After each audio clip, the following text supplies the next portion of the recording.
We're going to talk to you about the most urgent thing that is on our mind, and what we suspect is the most urgent thing on the minds of those who will connect with us. We'll title this tape, Planet Earth About to be Recycled. Your only chance to evacuate is to leave with us. In March 1997, 39 people were found dead in a California mansion, dressed identically in black, shirts, and Nikes. They had consumed a lethal cocktail of vodka, phenobarbital, and applesauce. Their cause of death? Suicide. Their reason? Salvation. This was Heaven's Gate, a religious cult unlike anything America had seen. They didn't just believe in the end of the world, they believed that they were leaving it behind. But what led to this?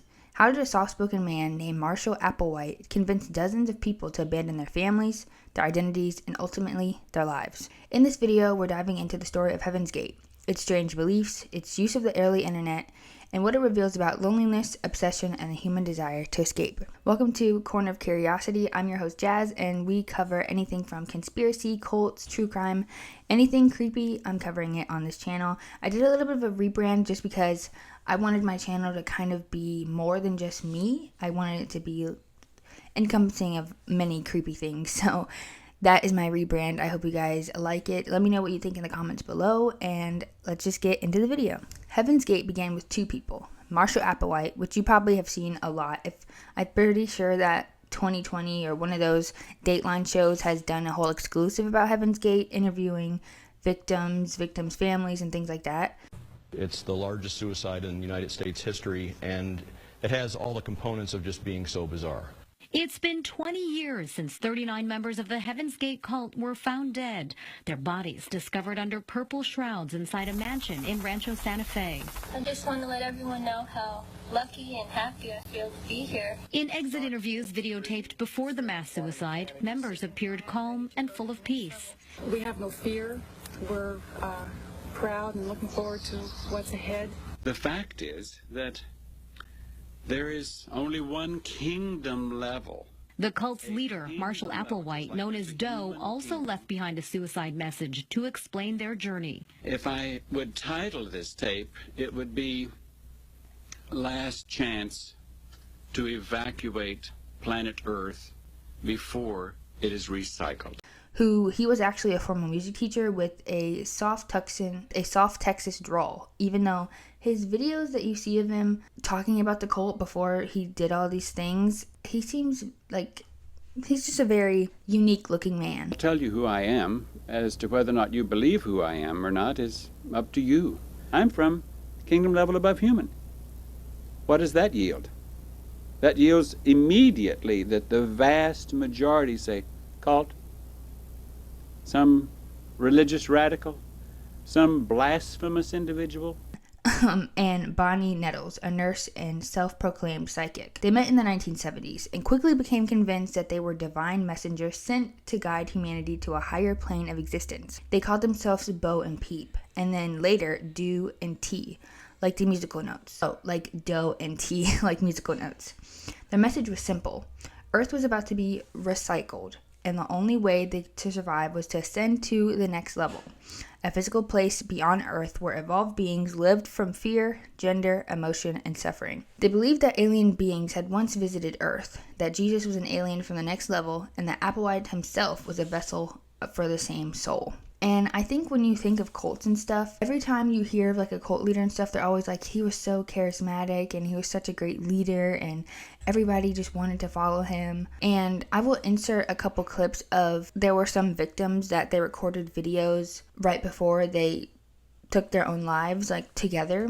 And it's really... Since Valentine's Day 21 years ago. Okay, and is there anything in particular you would like to say? What would I like to say? Oh goodness. Just about anything that would be of any significance to you is already on Heaven's Gate. I really strongly recommend, if you could find Heaven's Gate, the book or the website, go there, study it, read it. I don't know, just honestly sad to see that these were their final moments, and they gave away all their possessions and things like that just to be a part of this community because they thought they were doing something better for the world and for themselves and to really reach that next level. This actually started as a small spiritual group, but it led into something bigger. They began recruiting, traveling across the country, hosting meetings, and gathering a loyal following. And over time, the teachers became more extreme. Heaven's Gate wasn't just a belief system, it was actually a lifestyle. Members gave up everything, their money, their families, and their possessions. They lived communally, wore identical clothing, and followed strict rules. No sex, no alcohol, no personal identity. Some members, including Applewhite himself, even underwent castration to suppress sexual urges.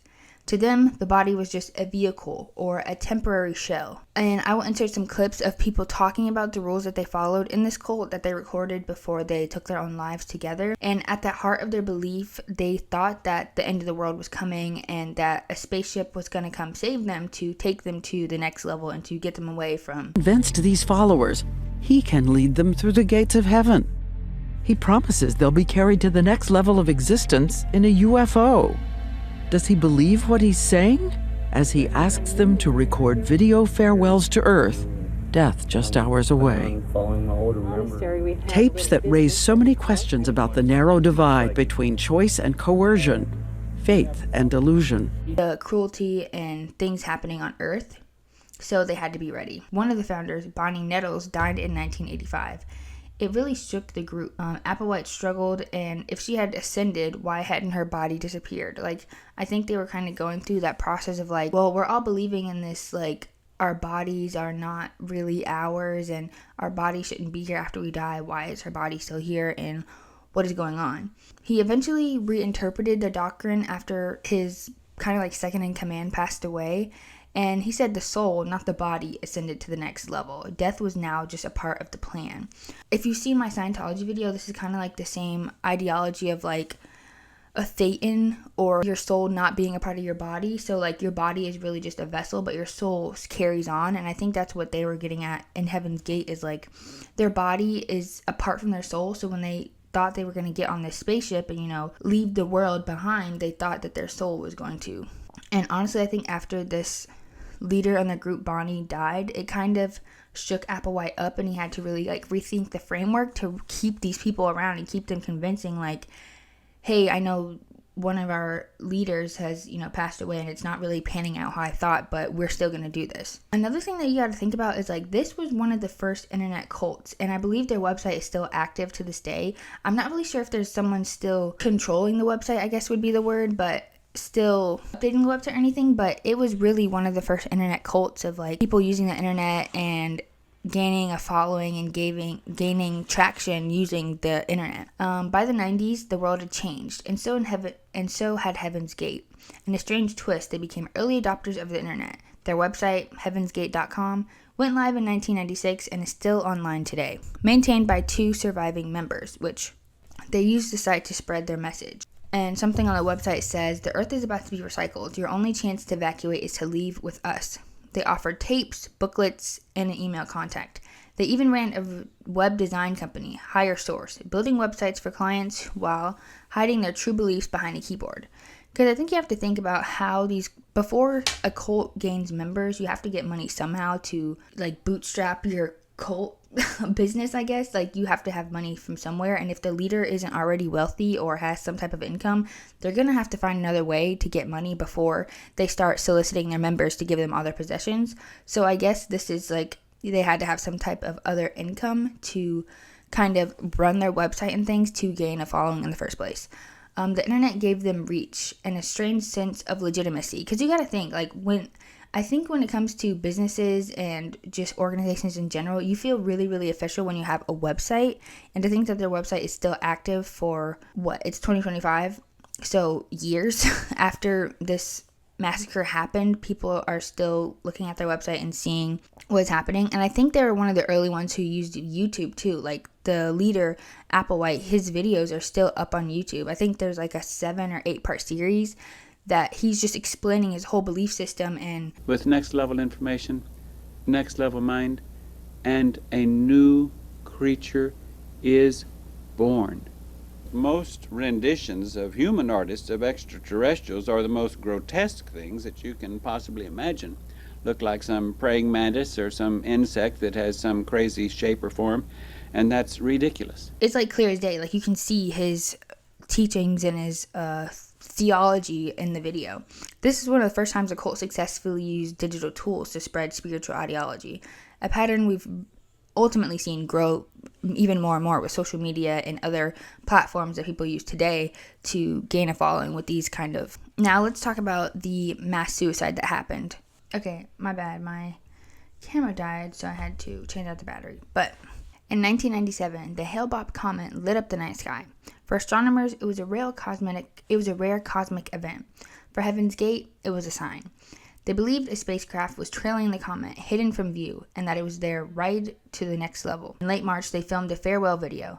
In it, Applewhite appeared calm, even joyful, saying, "We're so excited, we're going home." Over 3 days, in shifts, members took a lethal mixture of barbiturals and alcohol, placed plastic bags over their head, and laid down to die. When the bodies were discovered, the media swarmed. The images were haunting. Rows of bodies, identical outfits, purple shrouds, and Nike decades. Some mocked them. Others were terrified, but few truly understood.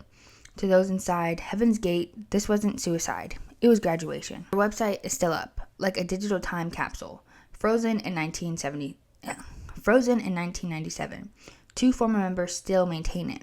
Their story has inspired documentaries, songs, horror movies, and memes. Here's what's worth remembering.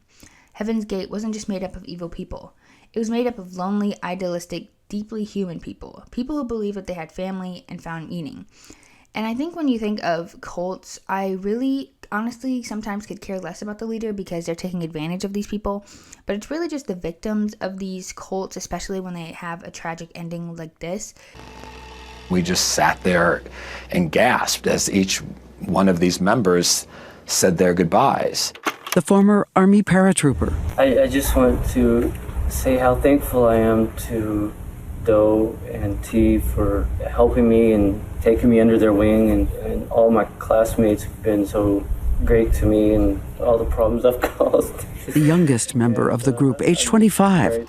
The oldest at 71, a mother of 3. My thoughts in these last hours are only of joy and wonder at the thought of going home.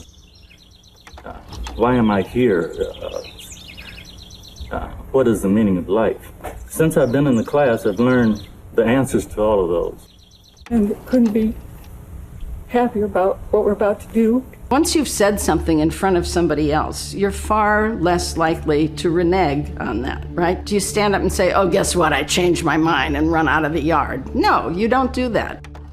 For T and Doe to endure what they've endured 22 years, it's just unimaginable they'd go through that for us. Most of them said things that were mimicking almost word for word what Applewhite had said. It's just the life that they had to lead, the life that they still had to live, and the family members and people that cared about them, who they're leaving behind. And I think in I guess it's 2020 or whatever, special, they do interview victims' families, and I would definitely sprinkle in some clips throughout this video of people talking about their family members that were victims of this. They still think about them to this day, even though this happened years ago. They're still grieving and thinking about their family members that took their own lives ultimately. And I think it just shows, especially, everyone's looking for a deeper meaning and some type of purpose with their lives, and sometimes, especially vulnerable people in certain times in their lives, they are more prone to falling for these type of cults and organizations that don't really have their best interest at heart. But I think in this case, because some cults, I feel like the the leaders just put on a front because they want their money and they want power. But I honestly feel like Applewhite believed what he was telling these people wholeheartedly, and he really thought that he was helping these people out, making them all commit suicide together. He made sure they all died. Did they have real choice? No, they have what I call bounded choice. They live in this bounded reality. They live in a closed world. Nick Matzorkas took calls from the anguished families. He tried to help. I recall, like it was yesterday, the quivering voices on the phone and how deeply it hurt them. Makes me want to cry. Because I think, what a waste. All of those 39 people, what a waste. This sense of betrayal.